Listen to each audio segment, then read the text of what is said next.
mai tambaya ta farko yana tambaya cewa malam shaidan ya rinjaye ni na kusanci wadda zan aura bayan ta yi wanka kwana biyu aka ɗaura aure, to yaya matsayin wannan auren da aka yi tunda ba ta yi istibra'i ba?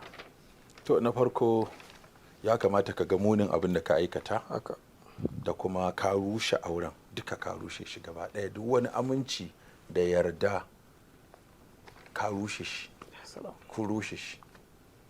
Duk da ana ba wa waɗanda suka yi lalata su yi aure, amma ni ba na ba su wannan shawarar, saboda an yin bai ɗaurewa. a tsakiya ana samun matsala. Yawwa, saboda kowa bai da kowa ba. Tunda har aka kika yadda mace ta yadda ta zubar da mutuncinta ga wani ƙato a waje, tunda ƙato ne ba mijinta ba ne, shi ma kuma ya nuna shi ma bai da kamewa, domin dama sai an samu kamammu guda biyu sannan ake samun ingancin aure, ko kamamme guda ɗaya ma baya wadatarwa, balle waɗanda ba kamammu guda biyu ba.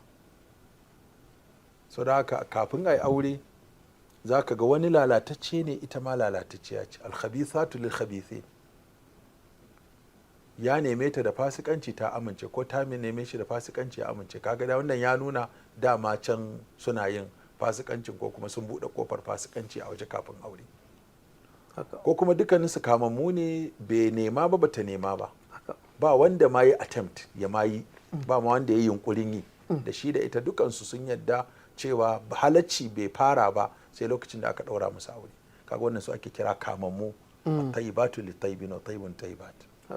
Da wata ran za a samu mijin shine ba kamamme ba, zai kawo hannu zai taɓa yarinya ta buge hannunsa, kaga ya nuna ita ɗin kamammiya ce. Kuma an sha yin haka, akwai ce tace min sau 8 maza suna fitowa neman aurenta, amma sai su neme ta da fasikanci ta yadda. Kaga ashe ba ta yi sa'a, ita ta yi sa'a kanta, amma kuma zuwa neman ta ba ta yi sa'a ba. Wani kuma za ka ga ita macen ce take nema mijin yaƙi, ya je zai aure ta kuma sai ta fara kawo masa hannu tana taɓa su ya buge hannunta, sai shi ma ka ji yana cewa bai yi sa'a ba, ya je wa mace don ya gwada ta ma wata mako, sai kaga cewa ba kamammiya ba ce. To kaga ashe waɗannan su ne yanayin mata da maza kashi 4, kamamme da kamammiya, watsatse da watsatsiya, watsatse da kamammiya, kamammiya da watsatse. Saboda haka yanzu tunda kun aikata abin da yake na laifi, ba zai hana ku yi aure ba in an samu sharaɗi guda 3. Sharaɗi na farko kamar yadda ka faɗa, tuba da istighfari da nadama. Domin idan mutum bai tuba daga zinab ba, ita ma bata tuba daga zinab ba, to shikenan yanzu kawai azzani la yankihu illa zaniyatan aw mushrikatan wa zaniyatu la yankihu illa zanin aw mushrik wa hurrima zalika alal mu'minin. Kaga tunda ba cha ya tuba, ba cha ta tuba, a cikin matan bai su ma ba magana tuba, magana kawai halaccin aure suke. Bai ce mun yi nadama, mun tuba, mun yi istighfari, mun yi kuka, mun yi sadaka, mun kwana muna sallah, abin duk mun shiga damuwa ba. Damuwarsa yanzu kawai auren su ya halatta ko bai halatta. To kaga da an yi nadama akan wannan da aka yi, an tuba, wannan tsakaninku ne da Allah, Allah yana karɓar tuban wanda ya tuba ya yi nadama. To kaga da sai mu ce an ɗau matakin farko. Mataki na biyu sai a jinkirta auren, domin ta iya yiwa a wannan saduwar da aka yi an samu ciki. Kaga an samu ciki kuma aka shiga da ciki an kwafsa, domin za a zo a samu ɗa ya zama kuma ɗan ba na aure ba ne. Kaga amfanin an yi zina sai an yi jinkiri, dole an yi istibra'i, a ga da ciki ko ba ciki, ta yi jini ko ba ta yi jini ba.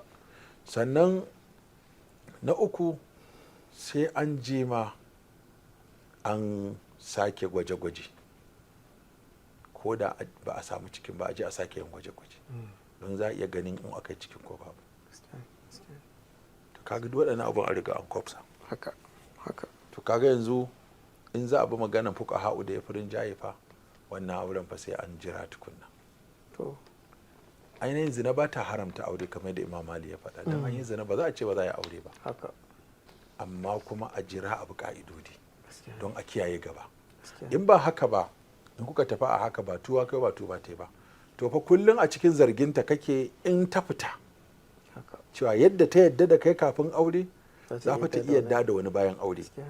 Kai ma duk sanda ka fita zarginka take cewa yadda ka neme ta kafin aure za fa ka iya neman wata ma. haka Ita ce ma shaida, haka sai baka isa ka karyata ba haka ko? haka Ita ma kowa shaidan kowa ne. Idan ya ce mata ke ya iska ce, sai ta ce masa shi ma dan iska ne. gaskiya ne In ya ce mata ban yadda da ke, ta ce kai ma ban yadda da kai ba. gaskiya ne Kaga kowa bai da mutunci a wurin kowa. Allah ya kyauta. To saboda haka ba za mu ce aure bai yi ba, amma gaskiya ba a bi ka'idodin da ya kamata a yi auren ba. Sai dai a ji a yi ta tuba, a yi ta istighfari. Allah ya sauya.